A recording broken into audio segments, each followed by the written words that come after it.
Hey, what's going on, everybody? It's ETAPRIME back here again. Today we're going to be taking a look at the all-new Minisforum BD770i.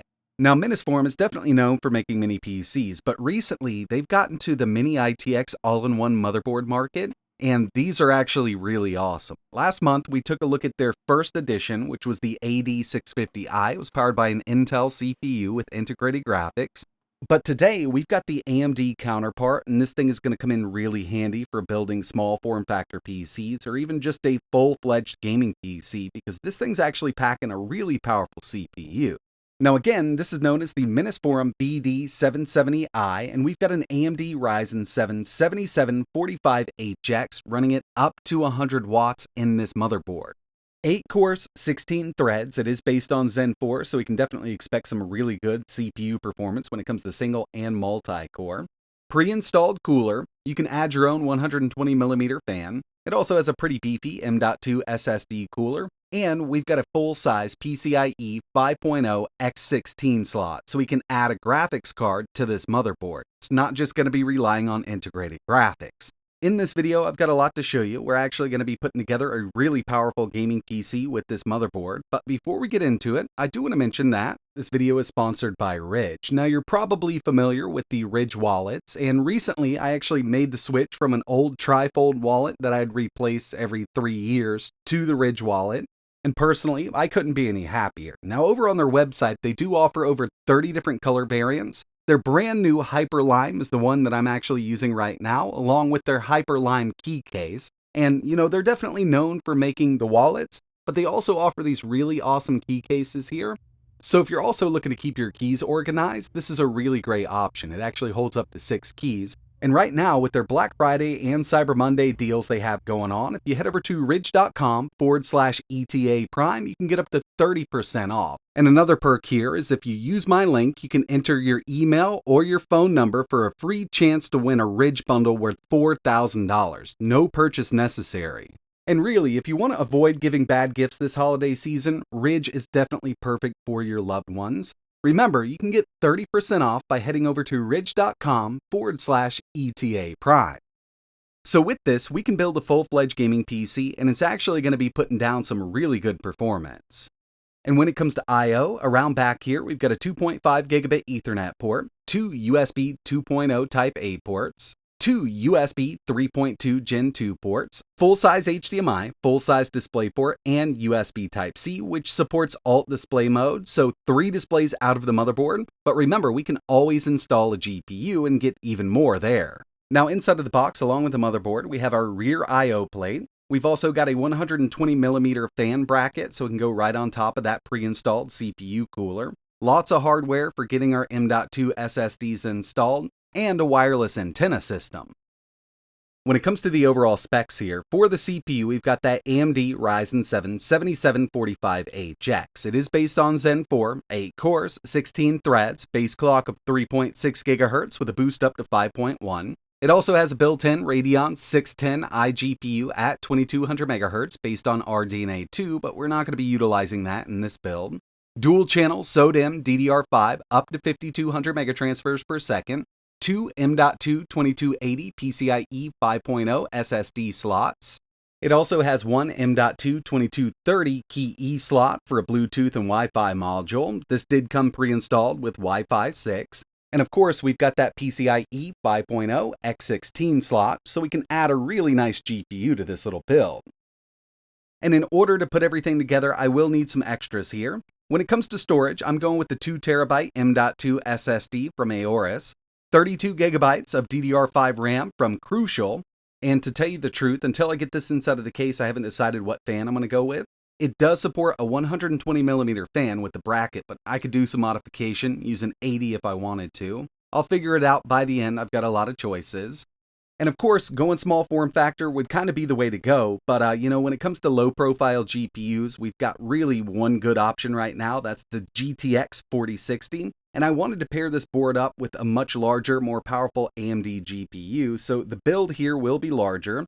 And for the power supply, I'm going with the Cooler Master GX 3850 Gold. Definitely overkill for this build, but that's the one I have on hand right now. And for the GPU, we're going with the ASRock Phantom Gaming AMD Radeon RX 7800 XT with 16 gigabytes of VRAM. I love the 7800 XT, and I wanted to see what we could do with a build like this. If you're interested in seeing a really small form factor build, let me know in the comments below, and we can definitely put something together in the next one. And finally, we're going to need a case for all of this to go into, and this is one I've actually been wanting to build in for a little while now. This is Cooler Master's new QUBE 500. It's a flat pack case with tons of different options, and personally, I do think it looks really good.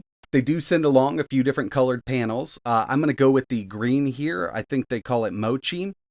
And overall, putting this case together has been really fun. It's like Legos, and like I mentioned, several different configuration options. We can set the power supply up in the top and the bottom. This whole case can sit vertically or horizontally, and I think it's going to fit in perfectly with this build. Alright, so first thing I need to do here is install the SSD that I'm going to be using. And these SSDs do come with their own cooler pre-installed, but I will need to remove it because this does have a pretty big cooler on it. It's definitely more than enough for two M.2s, even PCIe 5.0 M.2s, which do generate a lot of heat.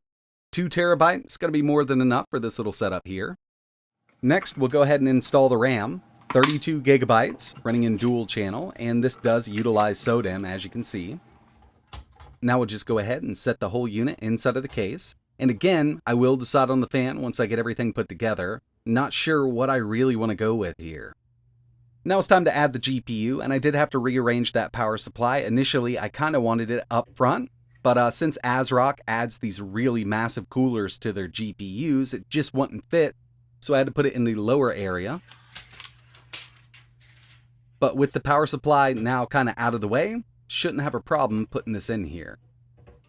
And once it's finished, it looks a little something like this, and I do think it looks pretty good. Now for the fan, I actually went with a Cooler Master 120mm RGB. I'm not into RGB too much, but I did have 3 of these, so I've got one on the CPU, I've got one in the upper level to kind of pull air out, and I've got one up front to kind of push air into the case. I think this is going to be more than enough for this little setup here.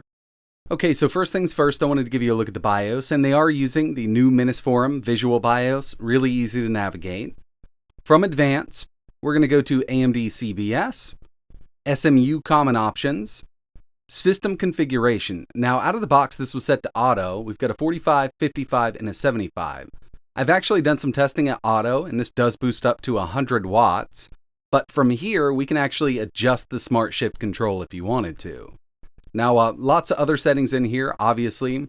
CPU Common Options, Core Performance Boost is set to Auto here. I mean, it looks like we've got a lot to mess around with, but for this video, we're going to leave this stock just to see what we can get out of it.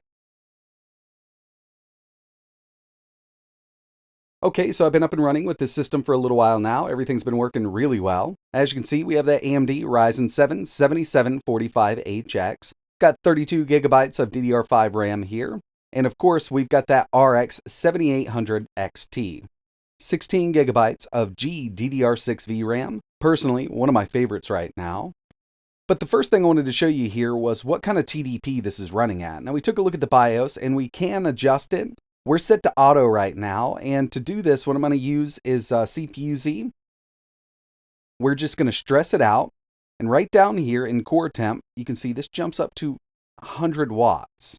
So we had a little bit of a boost over 107. Temp's really not that bad. I mean, we're putting an extreme load on it right now, and we've got some really nice clocks on all of these cores here. Next thing I wanted to take a look at were some CPU benchmarks. And first up, we've got Cinebench R23 multi-core 17,492. And this is definitely more of an extreme test. Basically, it stresses out all 8 cores, 16 threads at 100% for 10 minutes with this test. We hit a max temperature on that CPU of only 88 degrees Celsius. Now we're well under thermal throttle, not hurting anything at all, and it's actually not that loud. I've got that 120mm fan in here. Next up, we've got Geekbench 6, single core 2,307, multi 13,270. I mean, yeah, with those Zen 4 cores, looking really good here. So let's move over to some GPU benchmarks, and this is really going to be more dependent on that 7800 XT that we have installed. 3D Mark Firestrike 38,435. And the last one I ran here was Time Spy with a very impressive 18,085. So just looking at these synthetic benchmarks, yeah, I mean, we've got a pretty powerful system here, and now it's time to test out some real-world gaming. Here we have Forza Motorsports, 1440p, ultra settings, looking pretty good, and if you take a look at Afterburner up in the top left-hand corner, you can see that our CPU power is getting close to around 60 watts, not using too much. After all, we can go up to 100 here. Looking really nice at 1440p, and at 4K, you will need a lot of FSR when you're utilizing something like that RX 7800 XT, or take those settings way down. But with it set up like this, we got an average of 88 FPS, which is really good in my opinion. This setup handled Spider-Man Remastered like a champ, 1440p, very high, no FSR, so we didn't need any kind of resolution scale here. We got an average of 124 FPS, and you'll see it fluctuate between, 117 up to around 160 depending on where you are in the city, but overall, really playable. I also wanted to test Forza Horizon 5, 1440p, extreme settings. We got an average of 152 FPS, and really I just kind of threw this in to kind of get a feel for the difference between Forza Motorsports and Forza Horizon 5. Really hope they get on track, get some more optimizations over there for the new Forza, because when it comes to Horizon 5, this game runs amazingly on most every system I've ever played it on.